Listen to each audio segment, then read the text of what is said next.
Salam sejahtera bagi kita semua. Kembali lagi dengan kami, kelompok 5 yang kali ini akan membahas mengenai strategi bersaing dalam pemasaran.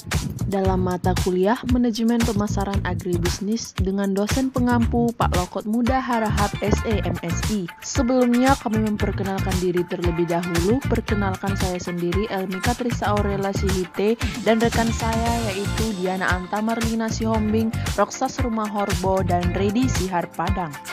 Definisi strategi menurut ahli. Menurut Pierce dan Robinson tahun 1997, strategi adalah rencana yang berskala besar dan berorientasi kepada masa depan untuk berinteraksi dengan lingkungan guna mencapai sasaran-sasaran yang akan dicapai perusahaan. Yang kedua, menurut Umar 2003, strategi adalah suatu proses penentuan rencana para pemimpin puncak yang berfokus pada tujuan jangka panjang organisasi disertai penyusunan suatu cara atau bagaimana agar tujuan tersebut dapat dicapai. Yang ketiga, menurut As-Sauri 2013, strategi adalah penetapan keputusan yang harus diambil dalam menghadapi para pesaing di dalam lingkungan kehidupan yang saling memiliki ketergantungan, sehingga perlu ada kegiatan yang diarahkan, terutama dalam memperkirakan perilaku satu dengan yang lainnya. Konsep dasar strategi bisnis. Menurut Suryana 2006, dalam manajemen strategi terdapat istilah 5P, yaitu perencanaan atau plan, pola atau pattern, posisi atau position, perspektif atau perspektif, dan permainan atau taktik.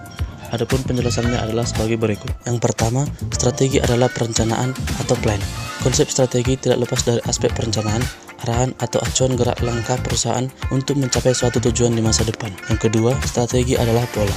Strategi adalah pola yang selanjutnya disebut sebagai intended strategy karena belum terlaksana dan berorientasi ke masa depan. Yang ketiga, strategi adalah posisi. Posisi adalah menempatkan produk tertentu ke pasar tertentu yang dituju. Yang keempat, strategi adalah perspektif. Jika dalam P, kedua dalam ketiga cenderung melihat ke bawah dan keluar, maka sebaliknya dalam perspektif cenderung melihat ke dalam, yaitu ke dalam organisasi. Dan yang terakhir, strategi adalah permainan. Strategi adalah suatu manuver tertentu untuk memperdaya lawan atau pesaing. Suatu merek misalnya meluncur kepada merek kedua agar posisinya tetap kukuh dan tidak tersentuh, karena merek-merek pesaing akan sibuk berperang melawan merek kedua tadi. Jenis-jenis strategi bersaing menurut Kotler pada tahun 1989 dan Mubarak pada tahun 2009, terdapat beberapa jenis strategi yang biasa digunakan oleh perusahaan dalam mencapai keunggulan bersaing, antara lain sebagai berikut. A. Strategi diversifikasi. Strategi diversifikasi adalah strategi yang paling tepat digunakan bila peluang yang baik dapat diperoleh di luar kegiatan usaha yang ada sekarang. B. Strategi korporasi. Strategi korporasi adalah perencanaan jangka panjang secara menyeluruh mengenai bisnis apa yang hendak dimasuki oleh perusahaan yang mempunyai beragam bisnis dan apa yang diinginkan dalam bisnis tersebut sebagai bagian dari korporat, serta bagaimana cara perusahaan menciptakan nilai konfigurasi dan koordinasi dari aktivitas multi-bisnis pada multi-pasarnya. C. Strategi tingkat bisnis. Strategi tingkat bisnis yaitu strategi yang dirumuskan dan dijalankan untuk mencapai tujuan bisnis yang diharapkan oleh suatu perusahaan. D.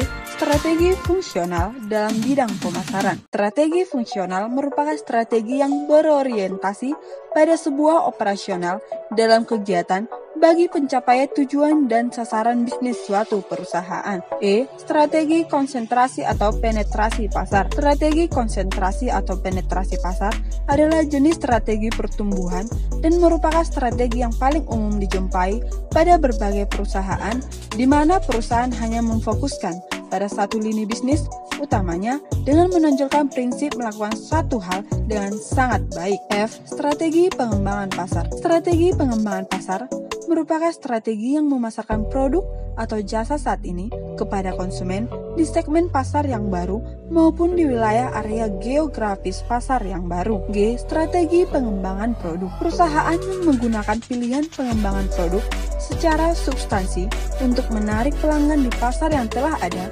maupun yang dimiliki oleh pesaing. H. Strategi inovasi. Strategi inovasi merupakan strategi untuk meraih margin premium yang berkaitan dengan penciptaan dan penerimaan pelanggan atas suatu produk atau jasa baru. I. Strategi integrasi vertikal. Strategi integrasi vertikal merupakan strategi pertumbuhan karena merupakan perluasan usaha dengan menambah bidang usaha dari perusahaan pemasok atau bidang usaha dari perusahaan distributornya. J. Strategi integrasi horizontal. Strategi integrasi horizontal adalah strategi yang digunakan untuk memperluas operasi perusahaan dengan mengombinasikan perusahaannya dengan perusahaan yang lain dalam industri yang sama jenis dengan operasi yang sama. Strategi bersaing. Menurut Lestari 2011 terdapat beberapa karakteristik dalam strategi bersaing, yaitu target strategi. Keunggulan biaya mempunyai target pasar yang lebih luas, diferensiasi mempunyai pasar yang lebih luas, fokus mempunyai keunggulan biaya yang lebih rendah dari pesaing atau atribut khusus, serta unik untuk segmen pasar yang lebih sempit. Yang kedua, garis produk. Keunggulan biaya membuat produk dengan sedikit variasi, diferensiasi membuat produk dengan banyak variasi, fokus membuat produk yang spesial yang ditujukan pada segmen pasar yang lebih sempit. Penekanan produk. Keunggulan bersaing mengidentifikasi penurunan biaya secara terus-menerus tanpa mengorbankan kualitas dan atribut produk yang penting. Kemudian diferensiasi, menciptakan value bagi pembeli dan ciptaan produk yang superior. Yang ketiga, fokus membuat produk dengan harga murah atau unik yang ditujukan untuk pangsa pasar yang sempit. Strategi bertahan. Keunggulan biaya, menawarkan harga ekonomis dan bertujuan untuk mempertahankan keunggulan biaya. Diferensiasi, mengomunikasikan poin perbedaan dengan cara yang kredibel dan berusaha secara terus-menerus melakukan inovasi untuk menghindari imitasi pesaing. Fokus, membuat produk dengan harga murah dibanding pesaing atau menawarkan produk yang unik yang ditujukan untuk pangsa pasar yang sempit, dan perusahaan tidak perlu masuk ke segmen pasar yang lain atau menambah kategori produk untuk pasar yang lebih luas. Berikutnya adalah mengenai tingkatan strategi perusahaan. Menurut Kotler 2010, terdapat 4 tingkatan strategi yang membedakan karakteristik persaingan perusahaan, yaitu sebagai berikut. Pertama, pemimpin pasar atau market leader. Pemimpin pasar adalah perusahaan yang memiliki pangsa pasar terbesar atau 40% dan lebih unggul dari perusahaan lain dalam hal pengenalan produk baru, perubahan harga, cakupan saluran distribusi, dan intensitas promosi. Kedua, penantang pasar atau market challenger. Penantang pasar adalah perusahaan runner-up yang secara konstan mencoba memperbesar pangsa pasar mereka dengan berupaya menemukan dan menyerang kelemahan pemimpin pasar atau perusahaan lainnya atau pangsa pasarnya 30%.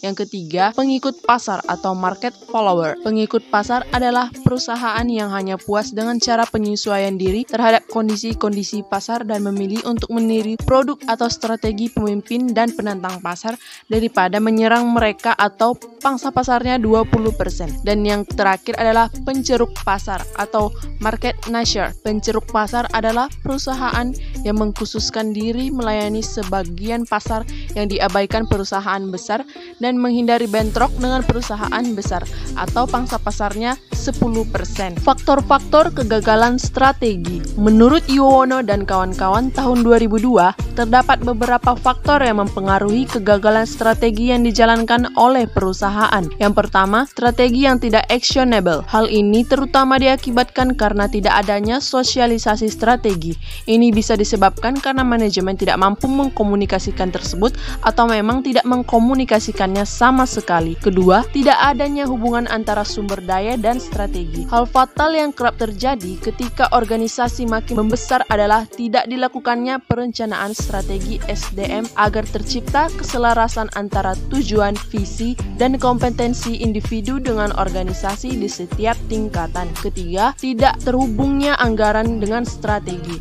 Anggaran menjadi pusat dalam proses manajemen. Orang-orang yang digerakkan oleh anggaran dalam situasi di mana strategi tidak terhubung dengan baik ke anggaran, maka pencapaian individu dan organisasi menjadi tidak selaras dengan sasaran strategi. Dan yang terakhir, kelemahan sistem pembelajaran strategis yang amat minim dibanding evaluasi kerja operasional. Ini berarti perusahaan tidak saja kehilangan momentum untuk mengevaluasi efektivitas strateginya secara kontinu, namun yang lebih parah lagi, perusahaan tidak mampu membuat skenario keunggulan perusahaan di masa datang. Kesimpulan, strategi adalah penetapan keputusan yang harus diambil dalam menghadapi para pesaing di dalam lingkungan kehidupan yang saling memiliki ketergantungan, sehingga perlu ada kegiatan yang diarahkan, terutama dalam memperkirakan perilaku satu dengan yang lainnya. Strategi ini dapat menentukan bagaimana suatu perusahaan dapat berkembang dan bersaing dengan perusahaan lain di era global seperti saat ini. Mengingat semakin banyak perusahaan-perusahaan besar yang semakin inovatif dalam meluncurkan produk-produk baru dengan berbagai keunggulan dan strategi yang andal. Oleh karena itu, perusahaan perlu menyusun strategi bersaing yang efektif dan berorientasi ke depan demi menjaga kelangsungan hidup perusahaan dengan memperhatikan berbagai aspek penting yang ada.